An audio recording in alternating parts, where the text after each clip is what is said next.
Okay, today we are going to discuss Micro Horror RPG. It's a solo pen and paper role playing game designed a micro RPG, very good. Interesting playing so far. We've got a character, Edwina Sanchez. We rolled her up. Characters in this game, and the game takes place in Candle Grove, with different classes of monster hunters, orders of monster hunters. The rolling up very easy, very easy. There are main statistics: strength, dexterity, wits or wisdom, and charisma. You just roll a 1d4 for each of those, and then you have these sub stats, secondary stats: health, will, damage. These are the strength and dexterity plus 20, wisdom and charisma plus 20, that kind of thing.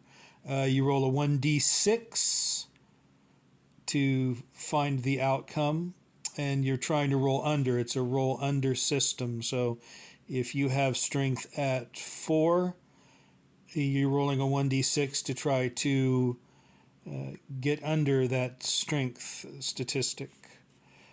There are other aspects of the game: adrenaline and terror. When you encounter a monster, or and then a successful roll against you will cost you a will point, and if you lose enough of them, then you get adrenaline, different things like that. Interesting classes: hunter, doctor, nurse. You can roll these at random if you want, or choose them for your character. Skills also: weapons. One thing that was a glaring oversight in a game about monster hunting is the fact that they didn't include any rules for crosses, mirrors, garlic, that kind of thing. But there are some tables for every little bit of everything. Dungeon crawling is the main thing here, but this is the kind of game you're going to have to fill in the blanks. You're going to have to fill in the blanks with journaling. You're going to have to, as I've done here, you're going to have to fill in the blanks, possibly using an oracle system here and there, like the Mythic Game Master emulator here, and the fate chart. Let's get back to it. Oh goodness, where is it at? Come on, fate. There we go. The fate chart, wherein you roll a d100 and you're trying to roll within the value of the littlest number on the left hand corner and the big number on the right. And if you roll beneath that, if you roll in that range, it's a success. If you roll beneath that left hand number, it's a wild success. If you roll above, it's a failure. And you have to choose the chaos level and the likelihood of determining that. Of course, that could be done by random rolls too, against a d10 or a d12 here, and a 1 being a reroll. I've used the fate chart already playing Micro Horror RPG because there are some holes in the system here. I don't understand quite all of the game mechanics yet, but I just started playing. One thing that interested me was the random dungeon generation on the... Where is it at? Well, there we go. On our D20 here, we have a random...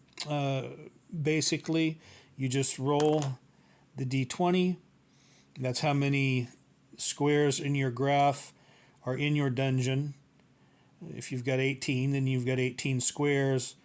Then you roll a d4 to determine how many doors are in there.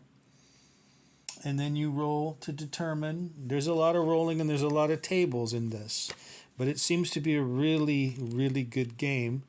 You roll up a d6 to see if there are monsters in the room.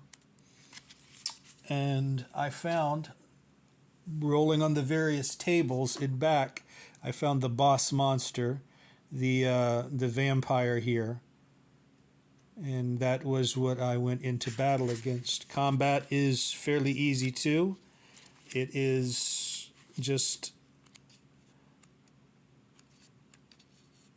basics of gameplay. Where are we at? There. Combat is making a roll against bravery, and that's a charisma, plus the monster's difficulty or damage level. You pass, you gain 1 will point. If you fail, you lose will according to that monster's.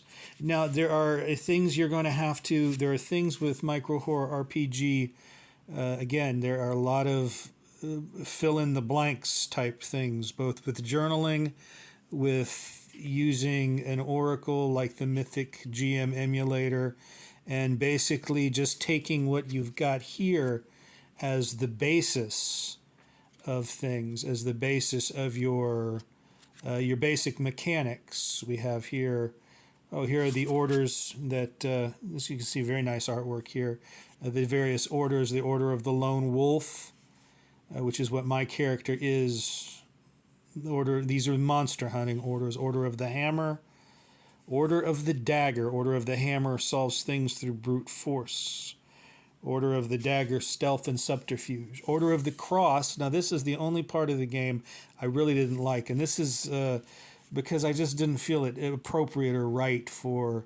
But it's got a religious. The game's got a religious thing. Instead of spells, they talk about prayers.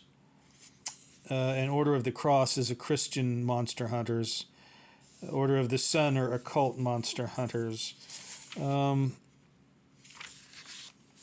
So I didn't feel. I'd rather refer to them as spells instead of prayers. But they talk about the prayer book and how.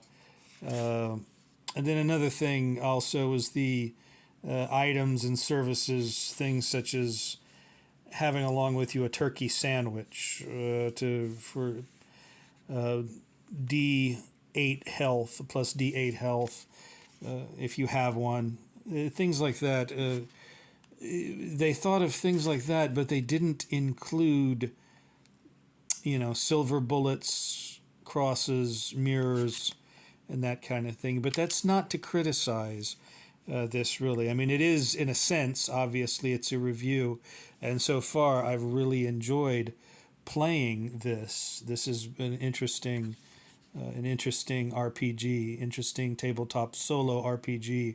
But I've had to fill in the blanks with journaling, and I've had to use the Oracle and some other tricks up my sleeve to get me to where I want to go. So, Micro Horror RPG, designed by Noah Patterson, with artwork.